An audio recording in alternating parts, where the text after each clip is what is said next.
If you're looking for a partner, always put your head before your heart. Hey guys, welcome back to 5nothing100nothing.com. I am Fugget, the fittest underdog guru using intelligent tactics. Guys, love is blind. Love is wonderful. Love is a lot of things, and a lot of people are looking for love. And if you're one of those people, then this video is definitely for you.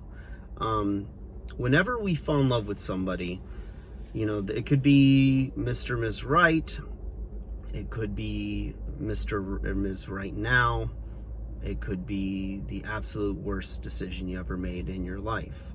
But one thing is true, is if you're not using your head and you're putting that to the back burner and going with your heart and what feels right, even though it doesn't make sense, what you're doing is you're masking that obvious intellectual conversation you need to have with yourself and if this person is right for you.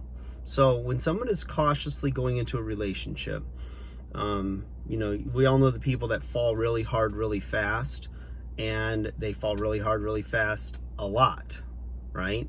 So that's a big red flag as to here's a blueprint of what not to do with relationships, right? Like, I feel like those people want to be in love so bad that they just like expedite the process and not let it unfold naturally and sensibly. So they're not going in with any caution, right? Guys tend to do this a lot. They will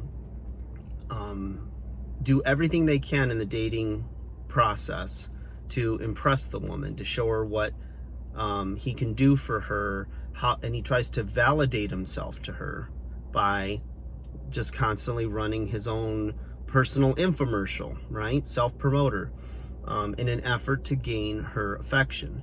Maybe he's just trying to get in her pants. Maybe he sees high value in her and perhaps a lack of value in himself, which is why he's overselling himself, okay? If you've got a great product to sell, you don't have to oversell it, right? What do they say? The product that sells itself, okay? But if you're trying to sell something that's complete garbage, and it's going to take you some more effort, it's going to take you, you're going to have to go in the back door and kind of, you know, exaggerate some of the claims or minimize some of the weaknesses of the product in an effort to sell it. So the same is true, and I think that perception of men is seen by women when they can see a guy who's constantly trying to oversell himself, right? He's either putting down guys in your past and saying, oh, they didn't deserve you and this and that, look what I can do for you. And they're constantly acting like, you know, Prince Charming on steroids. And, you know, usually there's a BS meter that's going off inside that's going, something's not right about this.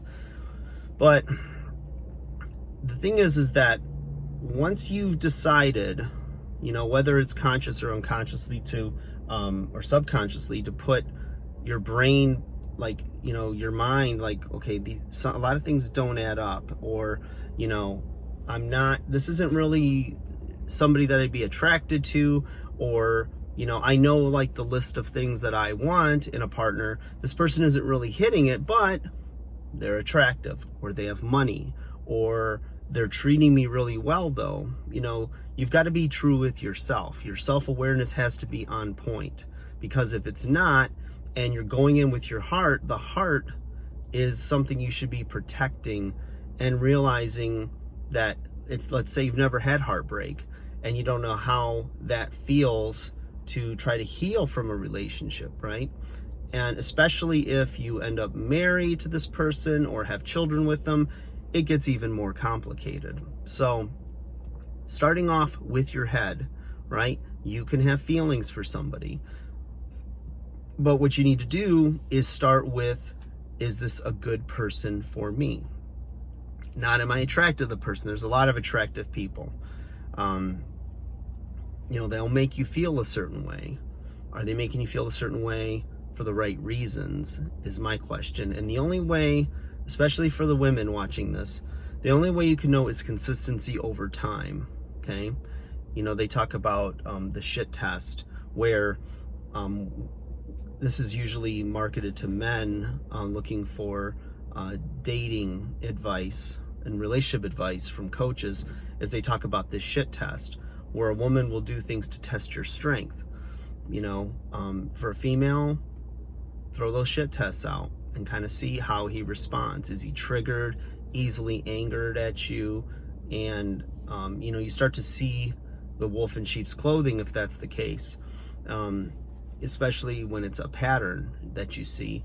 You've got to consistently use your head before you feel safe enough, or before it makes sense in the head. The head and the heart need to align. Okay, when they're in sync, you're on a good path. So think about that, you guys. Don't be the person, or if you are the person, there's still hope for you, that you can move from being that hopeless romantic that falls for everybody and falls for anything essentially, to a person that, you know, holds themselves in a higher regard. Not that you're trying to be difficult, but you're just trying to be sensible, move at your pace. And if the person really cares about you, they'll respect that, especially if you've communicated to them that that's, you know, how you roll. Then, you know, then there won't be any hard feelings, and you let the relationship develop at a pace that's going to be something to where, if it's not going to work out and there's too many deal breakers there and you can't work through it and find compromise, then before your heart's involved, it's easier to walk away then than if there's people, other people, family, there's finances and all these other things involved. Then it gets a lot stickier and a lot more destructive. Like, share, subscribe.